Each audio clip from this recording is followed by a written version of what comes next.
안녕하세요, 여러분의 교양학부입니다. 지난 시간에 시제 6가지를 살펴봤습니다. 다음은 완료 시제입니다. 사실 이 완료 시제가 한국인들에게는 조금 어렵습니다. 한국어에는 없는 기본 시제이기 때문인데요. 시제를 알아보기 전에 먼저 기억해 주셔야 할 것이 있습니다.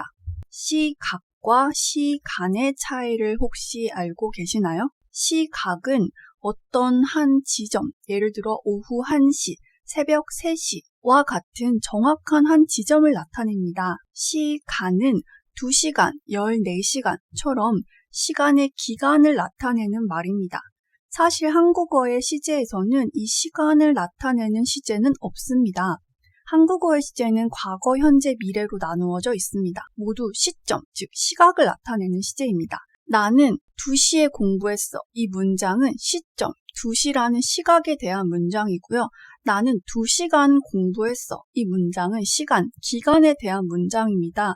그런데 우리는 시간을 나타내든지 시각을 나타내든지 모두 같은 과거형의 시제를 쓰고 있습니다. 시간을 내가 2시간 공부했어 라고 시간을 얘기할 수는 있지만 그 시간의 개념 자체가 서술어에서 시제로 드러나지는 않습니다. 지금 보시면 시각 위에 있는 시각과 시간 모두 서술어가 똑같이 과거 시제를 사용하고 있죠. 하지만 영어는 이 둘을 구분합니다.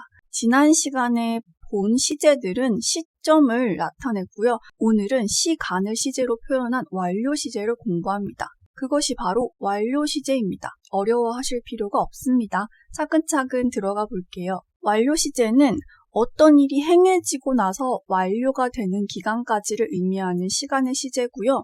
모양은 have pp입니다. pp 기억나시나요? 동사의 3단 변화의 세 번째인 과거 분사를 나타내는 모양이죠. 완료 시제 역시 과거 완료, 현재 완료, 미래 완료가 있습니다. 일단 기본 모양은 have pp고요. 이걸 어떻게 과거 완료 시제로 바꿔볼까요? pp 모양은 딱 정해져 있기 때문에 바꿀 수 없습니다. 따라서 have의 시제를 바꿔주면 되겠죠. have의 과거형 had를 쓰면 과거 완료 had pp가 됩니다.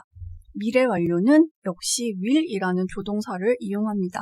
will have pp 모양을 띠겠죠. 먼저 과거 완료는 과거에 완료된 사건을 얘기합니다. 어떤 사건이 과거에 완료가 되려면 그거보다 이전인 대과거의 사건이 발생했겠죠. 사실 한국어는 과거와 대과거를 시제로 따로 구분하지 않습니다. 대과거도 과거고요. 그냥 과거도 과거입니다. 따라서 해석은 그냥 과거로 될 겁니다. 과거 완료는 과거보다 더 이전의 시제를 의미하는구나 라고 기억만 하시면 해석은 충분히 됩니다. 그냥 과거로 하시면 되니까요. 과거 완료를 쓰려면 사실 문장이 좀 길어지고 접속사가 필요하기 때문에 기초에서 예문은 생략하도록 하겠습니다. 정리하면 과거 완료는 그냥 과거로 해석합니다. 왜냐? 한국어는 대과거도 과거 시제, 과거도 과거 시제로 쓰기 때문입니다. 다음으로 현재 완료입니다.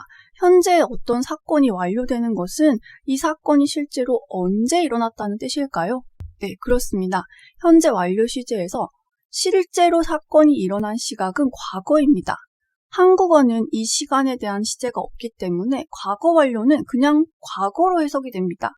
다만 과거의 한 시점이 아니라 시간의 의미이기 때문에 조금 문장의 의미가 달라질 순 있는데요. 예문으로 조금 더 이해해 보도록 할게요. I lost my wallet. 나는 lost, 잃어버렸다라는 과거형입니다. wallet은 지갑이라는 뜻이고요.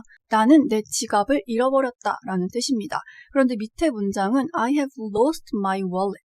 나는 내 지갑을 잃어버렸다. 똑같이 해석은 가능합니다. 굉장히 자주 나오는 현재 완료 예문인데요. 둘 다 나는 내 지갑을 잃어버렸다 라는 뜻이 되지만 의미가 조금 다릅니다.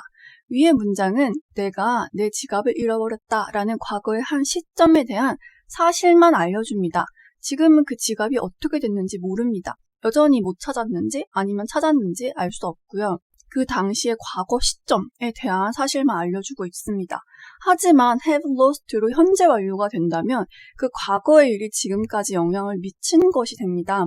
따라서 아래 문장이 의미하는 바는 과거 시점에 내가 지갑을 잃어버렸는데 그것이 지금까지 영향을 미쳐서 여전히 못 찾았다라는 의미를 가집니다. 조금 다르죠. 우리는 이 의미를 간단하게 시제로 나타낼 문법이 없습니다. 영어는 이 현재 완료를 통해서 아주 간단하게 문장이 만들어지고 있습니다. 다음 문장은 I have met him twice 라는 문장입니다. 나는 have met, 만났다. him, 그를 twice, 두 번이라는 뜻이죠. 두 번, 두 배 라는 뜻인데요. 나는 그를 두 번 만났다 라는 뜻입니다.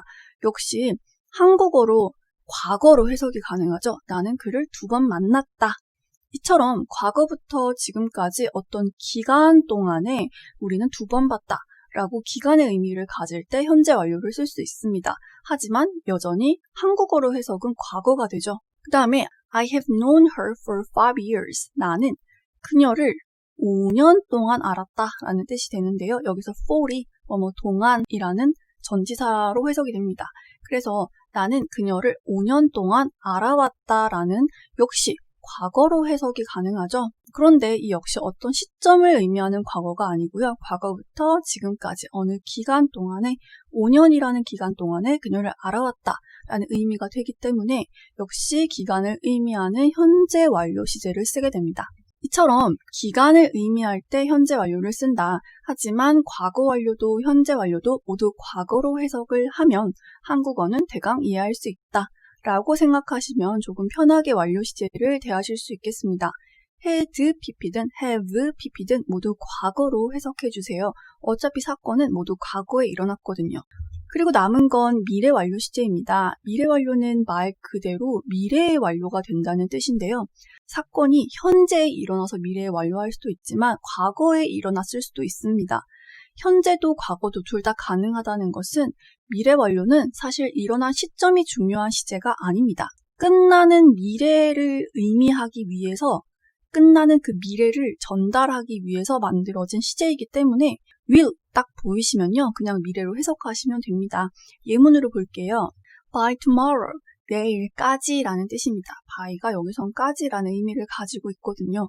그래서 내일까지 I will have finished.